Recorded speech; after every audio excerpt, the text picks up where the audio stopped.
नमस्कार दोस्तों, आरुषि देहाती ब्लॉग में आप सभी का स्वागत है। आशा करती हूँ आप सब लोग ठीक होंगे। तो आज हम आप सबके बीच लेकर आए हैं एक प्यारा सा देवी पचरा गीत। आप सबको कैसा लगा कमेंट में ज़रूर बताना। देर न करते हुए चलिए सुनाते हैं प्यारा सा देवी गीत। सितारा लगी है चुनरिया में देखा भीड़ भाई जम्मू नगरिया में, देखा भीड़ भाई जम्मू नगरिया में। सितारा लगी है चुनरिया में देखा भीड़ भाई जम्मू नगरिया में, देखा भीड़ भाई जम्मू नगरिया में। मैया दुआरे के अंधा पुकारे, मैया दुआरे के अंधा पुकारे। वो तो नैना मांगे दुआरिया पे देखा भीड़ भाई जम्मू नगरिया में, देखा भीड़ भाई जम्मू नगरिया में। सितारा लगी है चुनरिया में देखा भीड़ भाई जम्मू नगरिया में, देखा भीड़ भाई जम्मू नगरिया में।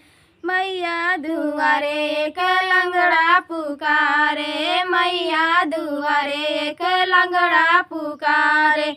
लेरा मांगे दुआरिया पे देखा भीड़ भाई जम्मू नगरिया में, देखा भीड़ भाई जम्मू नगरिया में। सितारा लगे हैं चुनरिया में देखा भीड़ भाई जम्मू नगरिया में, देखा भीड़ भाई जम्मू नगरिया में।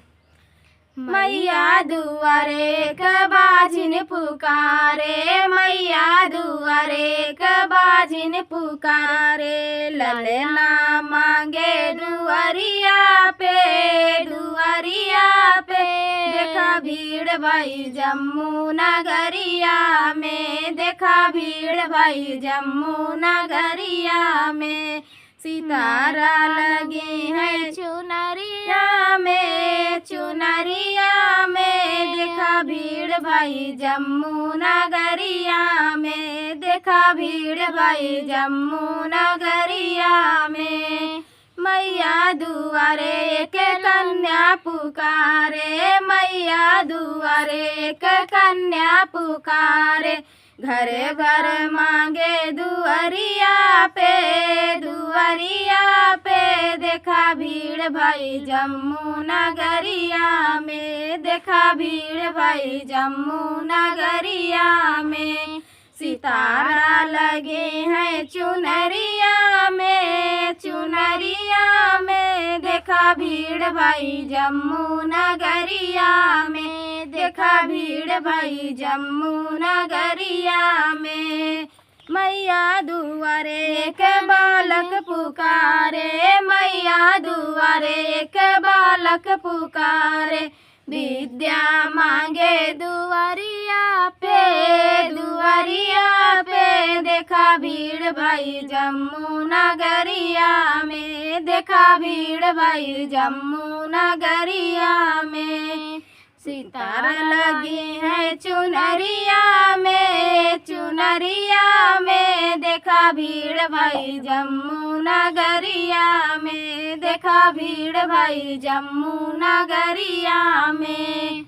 तो ये प्यारा सा देवी पचरा गीत आप सबको कैसा लगा दोस्तों, कमेंट में ज़रूर बताना। मिलते हैं अगले वीडियो में एक नए वीडियो के साथ। तब तक के लिए जय माता दी।